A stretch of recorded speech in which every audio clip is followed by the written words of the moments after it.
Start. अध्यक्ष महोदय, आपने मुझे 10वीं पंचवर्षीय योजना पर बोलने का अवसर दिया। इसके लिए मैं आपका आभारी हूँ।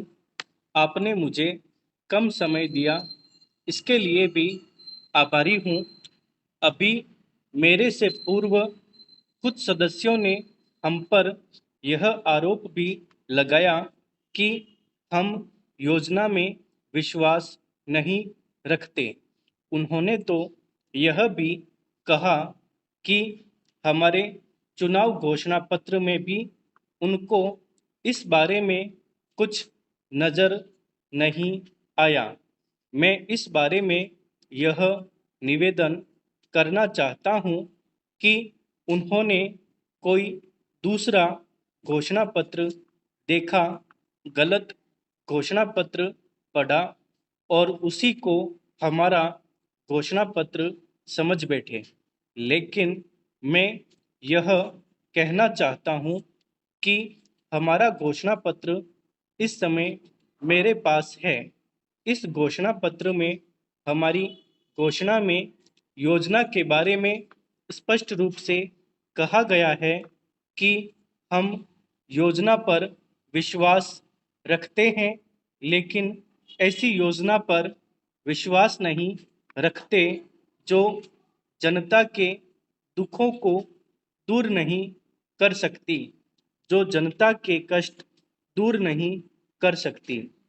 आज तक जितनी भी योजनाएं बनाई गई है, जिन्हें हम पहली पंचवर्षीय योजना, दूसरी पंचवर्षीय योजना और 10वीं पंचवर्षीय योजना आदि कहते हैं, और उन योजनाओं में हमने जो कुछ निर्धारित किया, उनसे हम जनता के दुखों को दूर नहीं कर सके और जनता के कष्ट दूर नहीं हुए। इन योजनाओं के परिणाम भी हमारे सामने है। बड़े बड़े अनुभवी बैठे, उन्होंने योजनाएं बनाई, लेकिन योजनाएं ठीक प्रकार से कार्यान्वित नहीं की गई। उन योजनाओं में काफ़ी दोष थे, जिसके कारण ये योजनाएं लोगों के दुखों को दूर नहीं कर सकी। लोग दुखी ही रहे। मैं यहाँ पर कहना चाहता हूँ कि जो हमारी योजना थी, उसका परिणाम क्या निकला? उसका परिणाम यही निकला कि हमें रुपए का मूल्य कम करना पड़ा। जो योजना होती है, वह राष्ट्र धन को ऊंचा करने के लिए बनाई जाती है, लेकिन हमारे सामने आंकड़े हैं। इसका परिणाम हमारे सामने है।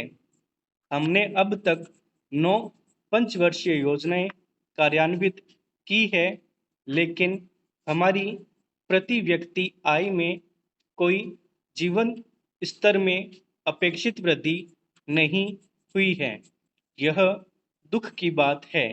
मैं यह कहना चाहता हूँ कि हमारा ऐसी योजना में विश्वास नहीं है जो जनता के कष्टों को, जनता के दुखों को दूर न कर सके। हम ऐसी योजनाओं पर विश्वास करते हैं जो उनकी आयु बढ़ा सकें, उनका आर्थिक विकास कर सकें, उन्हें उन्नत कर सकें।